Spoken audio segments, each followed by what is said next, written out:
नमस्कार विद्यार्थी मित्रांनो, आज आपल्याला स्वयंप्रभा योजना या घटकाचा अभ्यास करायचा आहे.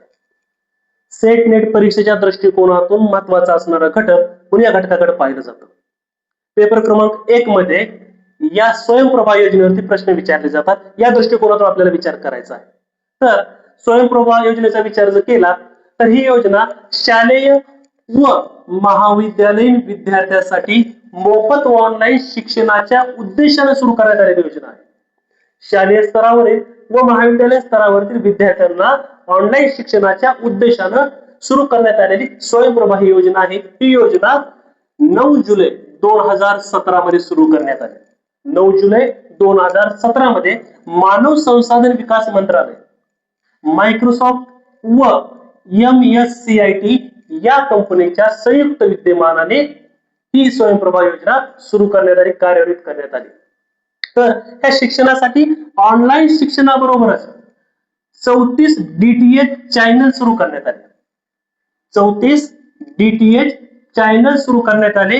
हे या चॅनल वरती पूर्णपणे व्हिडिओ हे लेक्चरद्वारे शिक्षण देण्याचं काम करत होते. म्हणजे मानव संसाधन विकास मंत्रालय, मायक्रोसॉफ्ट कंपनी, MSCIT कंपनी यांच्या संयुक्त विद्यमानानं ऑनलाईन शिक्षणाबरोबरच 34 DTH चॅनलची रचना करण्यात आली. शैक्षणिक चॅनल त्या ठिकाणी सुरू करण्यात आले आणि त्याच्यावरती व्हिडिओ लेक्चरद्वारे शिक्षण देण्यात येऊ लागले. आणि स्वयंप्रभा वर 1000 पेक्षा जास्त स्वयंप्रभा योजनेवरती, या पोर्टलवरती, या चॅनलवरती 1000 पेक्षा जास्त शिक्षकांनी त्याचं विकसन केलेलं आपल्याला दिसून येतं. म्हणजे 1000 पेक्षा जास्त शिक्षक त्याच्यावरती कार्यरत आहेत. त्यांचे लेक्चर, त्यांचे व्हिडिओ त्यांनी तयार केलेले आहेत आणि त्याचं प्रसारण या 34 चॅनलच्या माध्यमातून स्वयंप्रभा योजनेअंतर्गत त्याचं प्रसारण त्या ठिकाणी केलं जातं. याच्यावर आधारित ही योजना आहे. तर ही योजना कशासाठी सुरू केली? तर आर्थिकदृष्ट्या दुर्बल व मागास घटकांसाठी शिक्षण. आर्थिकदृष्ट्या दुर्बल व मागास घटकातील असणारे जे विद्यार्थी आहेत त्यांच्यासाठी ही चांगल्या पद्धतीचं दर्जेदार गुणवत्तापूर्ण शिक्षण कसं देतात यावर आधारित असणारी ही योजना आहे. कारण ही ऑनलाईन शिक्षण प्रणाली आहे. त्या ऑनलाईन शिक्षण प्रणाली बरोबरच 34 असणारे DTH चॅनल, जे दूरदर्शनचे असणारे जे चॅनल आहेत,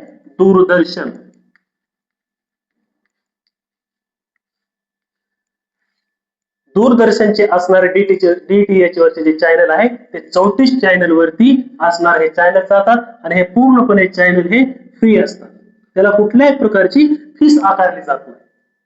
म्हणजे कसे शैक्षणिक चॅनल आहे आणि याचं वैशिष्ट्य म्हणजे हे 24 तास आठवड्याचे 7 दिवस ही चॅनलचं प्रसारण त्याच्यावरती कंटिन्यूपणे सुरू असतं. त्याच्यामध्ये कुठल्याही प्रकारचा व्यत्यय त्याच्यामध्ये नसतो. मग या स्वयंप्रभा योजनेचे आपण वैशिष्ट्य पाहूया. त्या योजनेचा विचार जर केला त्याचे असणारे वैशिष्ट्य काय की सर्वांसाठी शिक्षण. सर्वांसाठी शिक्षण कसं आहे? मोफत आहे. ऑनलाईन पद्धतीने DTH च्या 34 चॅनलद्वारे त्याचं शिक्षण विद्यार्थ्यांना दिलं जातं. त्याच्यावरती वेगवेगळ्या कंटेंटवर आधारित लेक्चरचे व्हिडिओ तयार केले जातात आणि ते अपलोड केले जातात. त्याच्यावर आधारित असणारी माहिती त्या ठिकाणी प्रसारित केली जाते आणि त्याच्या शिक्षणाचा दर्जा उच्च प्रतीचा ठेवण्याचं काम त्या ठिकाणी करण्यात आलेलं आहे. दुसरं वैशिष्ट्य सांगता येतं की डिजिटल शिक्षणाची दरी कमी करणे. डिजिटल शिक्षणाची असणारी त्याच्यामध्ये असणारी दरी आपल्याला त्या ठिकाणी कमी करता आली पाहिजे. कारण आपल्या प्रत्येकाच्या घरामध्ये काय टीव्ही आहे, टीव्हीचा संच आहे आणि या टीव्हीच्या साह्याने संचाचा वापर करून विद्यार्थ्याला शिक्षण कसं देत आहे. कारण ग्रामीण भागाचा विचार जर केला तर दुर्गम भाग आहे. दुर्गम भागामध्ये नेटवर्क जागा आहे किंवा नसेल, इंटरनेटची सुविधा असेल किंवा नसेल, त्या ठिकाणी परिपूर्ण माहिती विद्यार्थ्यांपर्यंत पोहोचण्याची सुविधेसाठीचा उत्तम मार्ग म्हणून त्या ठिकाणी दूरदर्शनचा वापर त्या ठिकाणी केलेला आहे. दूरदर्शनच्या साह्यानं त्या ठिकाणी मुलांना शिक्षण दिलं. म्हणजे इंटरनेटचा वापर न करता त्या ठिकाणी आपण डिजिटल शिक्षणाची दरी त्या ठिकाणी कमी करू शकतो. तर ग्रामीण भागाचा विचार जर केला इंटरनेटच्या सुविधा त्या ठिकाणी परिपूर्ण असतील असं नाही. प्रत्येकाकडे अद्ययावत मोबाईल असेल तर असं नाही, स्मार्ट मोबाईल असेल तर असं नाही.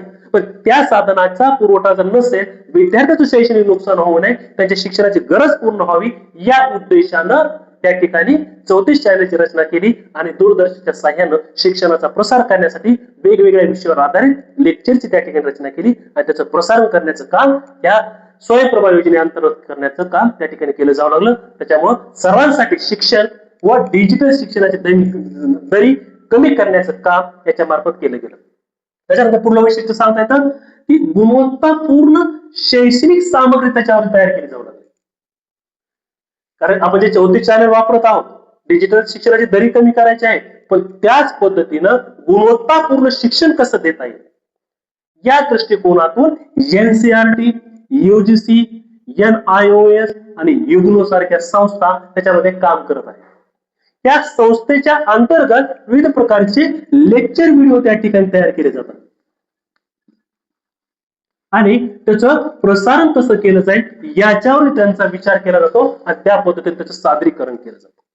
कारण एनसीईआरटी, यूजीसी, NIOS आणि युग्नो यासारख्या संस्था त्याच्यामध्ये कार्यरत आहेत. त्याचे देखील कामं करणारे व्यक्ती त्या ठिकाणी आहेत. त्यांच्या साहाय्यानं वेगवेगळे व्हिडिओ तयार केले जातात आणि त्याचं प्रसारण स्वयंप्रभा योजनेअंतर्गत केलं जातं की जेणेकरून त्याचा गुणवत्तापूर्ण दर्जा त्या ठिकाणी राहील आणि शैक्षणिक सामग्री त्या ठिकाणी उपलब्ध कशी या दृष्टिकोनातून विचार त्या ठिकाणी केला जातो. त्यानंतर पुढलं वैशिष्ट्य आहे की ही सेवा स्वयंप्रभा योजनेअंतर्गत दिली जाणाऱ्या प्रसारणाची सुविधाची कशी आहे, 24 तास आठवड्याचे 7 दिवस ही शिक्षणाची सुविधा उपलब्ध आहे. त्याच्यामध्ये कुठल्याही प्रकारचा खंड नाही, त्याला कुठल्याही प्रकारची मर्यादा नाही. हे चॅनल 24 तास चालतं, आठवड्याचे 7 दिवस चालतं, त्याला सुट्टी नाही. म्हणजे शिक्षणाची लालसा असणारे व्यक्ती, विद्यार्थी किंवा त्या क्षेत्रामध्ये काम करणारे व्यक्ती याचा लाभ त्या ठिकाणी घेऊ शकतात. आणि ही सेवा कशी आहे, विनामूल्य स्वरूपाची आहे. दूरदर्शनवरती असणारे 34 चॅनल DTH चॅनल मार्फत त्याचं प्रसारण त्या ठिकाणी केलं जातं. त्याच्यानंतर पुढलं वैशिष्ट्य सांगता येतं पूर्ण प्रसारणाची त्याच्यावरती व्यवस्था करण्यात आलेली. म्हणजे थोडक्यात एखादा घटक झाल्यानंतर एखाद्या घटकावर आधारित व्हिडिओचं प्रसारण झाल्यानंतर पुन्हा त्याचं प्रसारण त्याच दिवशी केलं जातं आणि जेणेकरून विद्यार्थ्यांना त्याचं रिव्हिजन करण्यासाठी सुद्धा त्या ठिकाणची सुविधा उपलब्ध आहे. म्हणजे दररोज सकाळच्या सत्रामध्ये एखादा झालेला व्हिडिओ दुपारच्या सत्रामध्ये पुन्हा तो प्रसारित केला जातो की जेणेकरून विद्यार्थ्याला त्याच्याविषयी असणारी परिपूर्ण माहिती त्या ठिकाणी अभ्यासता येईल. त्याच्यानंतर पुढलं वैशिष्ट्य सांगितलेलं आहे विविध स्तरांसाठी शिक्षण.